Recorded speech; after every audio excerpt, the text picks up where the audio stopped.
Hello भाई और भौणी मैंने आपण को मो चैनल में स्वागत जनाऊँगी। आपण जदि पीएम किसान योजनार 17तम किस्ती केबे पाइबे जानिबा को चाहूँचंती तेबे आपण वीडियो को आग को देखंतु। मु आपण माननकु ए वीडियो रे कहिबी पीएम किसान योजनार आगामी 17तम किस्ती केबे चाषी माननकु मिलिबो। एही 17तम किस्ती को सरकार केबे चाषी भाई मानक अकाउंट को ट्रांसफर करेंगे। जदि आपण यह विषय रे जानिबा को चाहूँचंती तेबे आपण वीडियो को शेष पर्यंत देखंतु। यह सहित वीडियो को गोटे लाइक करी चैनल को सब्सक्राइब करंतु। पीएम किसान योजनार 17तम किस्ती बहुत शीघ्र चाषी को मिलिबो।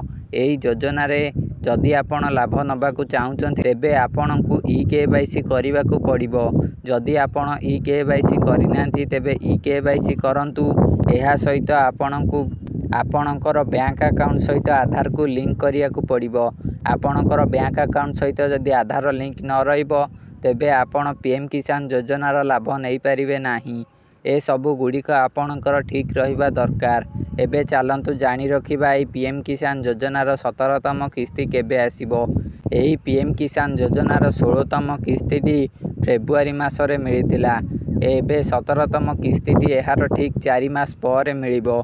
4 मास बोली जून मासरे एबे चलीची मार्च मास। मार्च मास पर जून मास जेबे हबो ए जून मासरे पीएम किसान योजनार 17तम किस्ती मिलिबो। मार्च पर एप्रिल, एप्रिल पर मे, मे पर जून आउरी 2 मास पर पीएम किसान सम्मान निधि योजनार टंका चाषी मानक अकाउंट को ट्रांसफर करा जिवो। आपण एहा पूर्वरु आपणकर ई-केवाईसी और आधार सहित बैंक अकाउंट लिंक ए सब गुड़ी को ठीक करी रखंतु।